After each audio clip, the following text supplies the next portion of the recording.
खुलुमबाय लोगोफोर, बड'लेण्ड गियान चेनेलाव नोंथांखौ बरायबाय। 2025 मायथाइनि 22 नभेम्बरनि साना गोबां राशिफोरनि थाखाय गोदान मिजिं लानानै फैगोन। बबे राशिया केरियार, रां, सावस्रि आरो नखरारि जिउआव जाफुंसार जागोन आरो सोरखौ सांग्रां थानांगोन फै राशिफोरखौ मिथिना लानि। बेनिखायनो भिडिअखौ जोबजासिम नायथार आरो चेनेलखौ लाइक, शेयार आरो साबस्क्राइब खालामनो दाबाव। मेष राशि। दिनै नोंथाङा खामानि थिलियाव नोंथांनि मोजां सानस्रिनि खाबु लागोन। सुबुंफोरा नोंथांनि बोसोनफोरखौ बारायगोन। नाथाय बादायारि आनजादनि थाखाय थियारि जानाय फरायसाफोरा नाजानायखौ सोलिबाय थानांगोन। नोंथाङा गावनि गथ'फोरजों रंजानो हागोन। लोगोफोरबादि बाहाय। बिबुंथिनि गुरैथिया मान होगोन, नाथाय खामानि थिलियाव गोरोन्थि अजद थानो हागौ, जेराव नोंथाङा गावनि नोजोरखौ लाखिनांगोन। वृश्चिक राशि। राजखान्थिजों सोमोन्दो थानाय सुबुंफोरनि थाखाय साना साबसिन जागोन। सिगाङाव लानाय दाहारखौ गोबां बिबांनि सुख'नो हायो। नखरनि सोरबा सोद्रोमाया साख्रिनि थाखाय गोजानाव थांनो हागौ। गोबां हाबाफोरखौ जयै लोगो हमज्लायनाया मुखुब जागोन। साननानै आगान ला।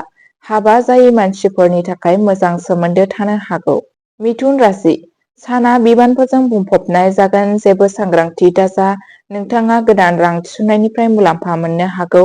नखरनि सोद्रोमानि सावस्रिनि थाखाय होंगो दोंगो जागोन। शुभ जाथायफोरा न'आव गोजोनखौ बांहोगोन। दाहार होनाय रांखौ हरफिननायनि सम्भाबना दं। बिमा बिफानि बोर मोननायजों थाबथानानै थानाय खामानिखौ फोजोबगोन। कर्क राशि।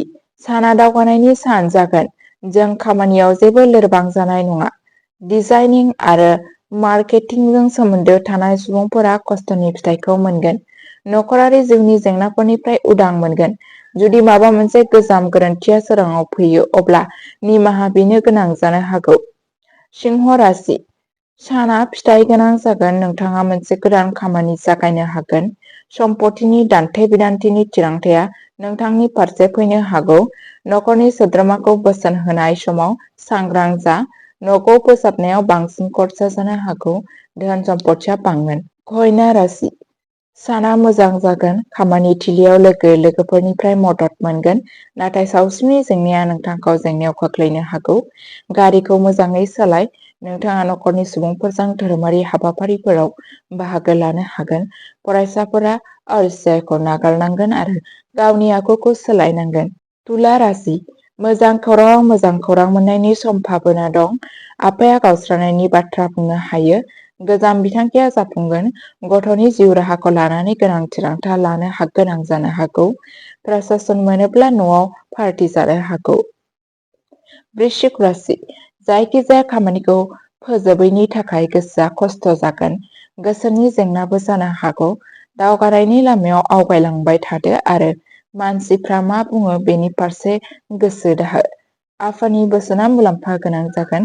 आनजादनि फिथाइफोरनिफ्राय नोंथाङा गोजोननाय मोनगोन। नोंथाङा न'आव मोजां मोननाय मुवाफोर लाबोनो हायो। धनु राशि। रायज्लायनाय आरो आखल आखुआ गोदै जा। ससियेल सेक्टराव खामानि मावग्राफोरा गोदान सिनायथि मोनगोन। साख्रि नागिरग्राफोरा प्रम'शन आरो ट्रान्सफार जानायनि खाबु मोननो हागोन। गथ'नि सोलोंथाया जेंना होगोन, जायनि थाखाय नोंथाङा फरायसाफारियाव मुं थिसननो हागोन।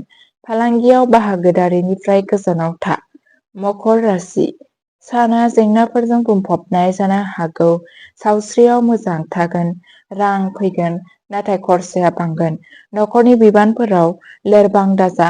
मोजां मोनज्लायनाय जिउआव गोजोनथाव जागोन। बाहागोआरिफोरा नोंथांखौ मोनफ्रोमबो खामानियाव हेफाजाब होगोन। कुम्भ राशि। साना जेंनाफोरजों बुंफबनाय जानो हागौ। सावस्रियाव उतार-चढ़ाव थागोन।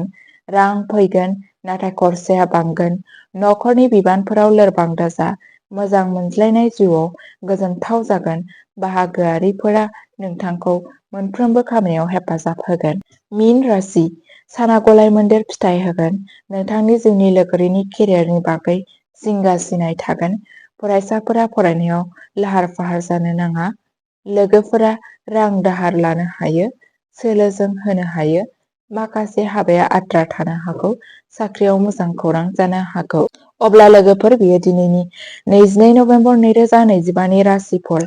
नोंथाङा बबे राशिनि राशि आरो नोंथांनि साना माबोरै थांगोन जोंनो कमेन्टफोराव खोन्थाहरथार। सानफ्रोमबोनि राशिफल खारिथि मोननो थाखाय बड'लेण्ड गियानखौ साबस्क्राइब खालाम। गोजोन्थों। दिनैनि साना मोजां जाथों।